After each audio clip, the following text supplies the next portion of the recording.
नमस्कार। हमारे इस खास कार्यक्रम नवरात्र में 9 चमत्कार में आप सभी का बहुत स्वागत है। आपके साथ मैं हूं नलिनी पांडे। इस बार नवरात्र पर दुर्लभ चतुर्ग्रही योग बन रहा है। मीन राशि में सूर्य, शनि, शुक्र और चंद्रमा का मिलन होगा, जो बहुत ही दुर्लभ होता है। इस दौरान माता का आगमन पालकी पर है, जो बड़े बदलाव और उथल पुथल का संकेत देती है। तो इस बार कैसे आप मां दुर्गा के 9 रूपों की खास पूजा से और कुछ खास उपायों से सुख समृद्धि का वरदान हासिल कर सकते हैं, इन्हीं मुद्दों पर चर्चा के लिए हमारे साथ मौजूद हैं देश के 3 बड़े ज्योतिषाचार्य डॉक्टर नीतिशा जी। बहुत स्वागत है आपका। साथ ही ऋतु सिंह जी हमारे साथ जुड़ गई हैं और पंडित राकेश चतुर्वेदी जी हमारे साथ जुड़ गए हैं। आप तीनों का बहुत बहुत स्वागत है। मेरा पहला सवाल नीतिशा जी आपसे है कि इस बार नवरात्र पर पहले दिन क्या खास योग बन रहा है और इसका असर क्या होने वाला है?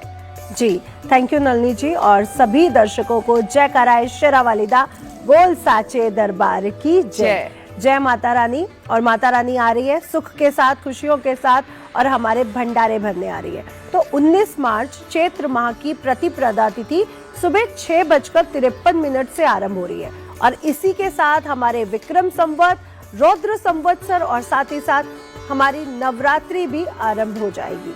इस समय चतुर्ग्रही राजयोग बन रहा है, जैसा कि आपने भी बोला नलिनी जी। तो सूर्य, चंद्रमा, शुक्र और शनि इस दिन एक साथ रहने वाले हैं। नक्षत्र उत्तरा भाद्रपद रहेगा। सर्वार्थ सिद्ध योग इस दिन बन रहा है, और साथ ही साथ ब्रह्म योग भी इस दिन स्थापित हो रहा है। इसलिए इस दिन की शुभता अपने आप में बहुत ज्यादा है। साथ ही साथ अमावस्या की क्षय होती हुई प्रतिप्रदा तिथि लगने पर ये 9 दशक के बाद बहुत अच्छा राजयोग इस दिन बनने जा रहा है। राकेश जी, मेरा दूसरा सवाल आपसे है कि इस बार कहा जा रहा है कि मां पालकी पर सवार होकर आने वाली हैं, तो ये क्या दर्शाता है? देखिए, सर्वप्रथम तो न्यूज 18 के सभी दर्शकों को मेरा वंदन। और क्योंकि 9 संवत्सर का आरंभ है, तो भगवती के एक मंत्र के साथ इसका आरंभ भी किया जाए। मैं उसके बाद आपके प्रश्नों का जवाब दूंगा। सर्वमंगल मांगले शिवे सर्वार्थ साधिके शरण्ये त्र्यंबके गौरी नारायणी नमोस्तुते।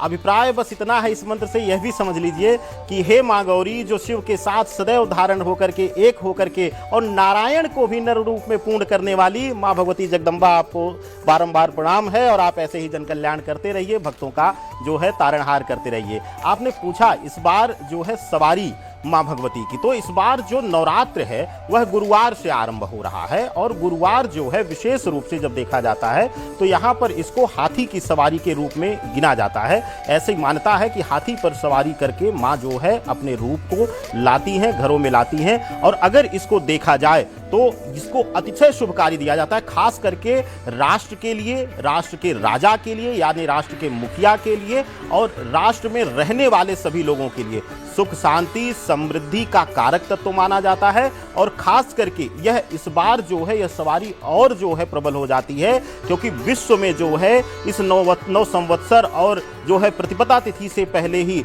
विशेष रूप से युद्ध जैसे हालात बने हुए हैं। त्राहिमाम त्राहिमाम चारों तरफ हो रहा है पूरे संसार में। तो ऐसे अवस्था में इस बार जो प्रतिपदा तिथि है, इस बार जो माँ का आगमन है, इस बार जो माँ का आना है, वह अतिशय शुभकारी, शांति, समृद्धि और सुखद अनुभूति लेकर के आ रही है। तो अत्यंत शुभकारी इस बार नवरात्रि की प्रतिपदा रहने वाली है। बिल्कुल। अब जनता को ज्यादा इंतजार ना करवाते हुए चलिए शुरुआत करते हैं माँ 9 दुर्गाएं की। कि सबसे पहले माता शैलपुत्री की किस प्रकार से पूजा करें, आइए ऋतु जी से जानते हैं। ऋतु जी, क्या विशेष पूजा इस बार करनी है माता शैलपुत्री की?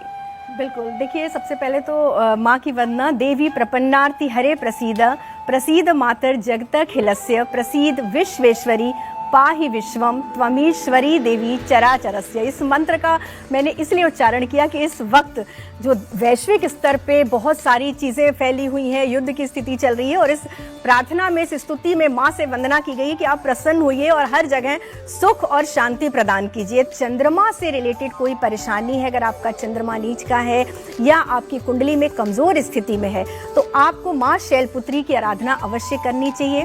प्रथम देवी है तो विधि विधान तो वही वही रहेगा जैसे कि हम नवरात्रि में पूजन करते हैं। सबसे पहले माँ का आगमन होता है तो घर की शुद्धता, फिर मन की शुद्धता और फिर वातावरण की शुद्धता, क्योंकि घर में सबसे पहले अमावस्या के दिन ही हम सफाई कर लेते हैं क्योंकि माता का आगमन होता है।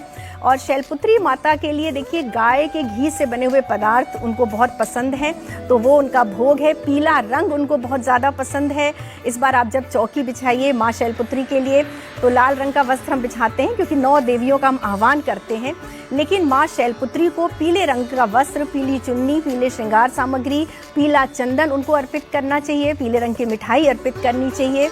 और माँ शैलपुत्री का मंत्र ओम ऐं ह्रीं क्लीं चामुंडाय विच्चे ओम शैलपुत्रे देव्ये नमः, इस मंत्र से आप उनका जाप कीजिए और उनको श्रृंगार की वस्तुएं आप चढ़ाइए। सबसे अच्छा है क्योंकि देखिए शैलपुत्री को हम कन्या के रूप में मानते हैं, तो आज के दिन किसी न किसी कन्या को उसकी मनपसंद वस्तुएं आप दे सकते हैं। खास तौर से अगर हम पढ़ाई लिखाई से संबंधित, स्टेशनरी से संबंधित सामान देते हैं तो बहुत शुभ होता है। तो इतने बेहतरीन और अचूक उपाय बताने के लिए आप तीनों का बहुत बहुत शुक्रिया।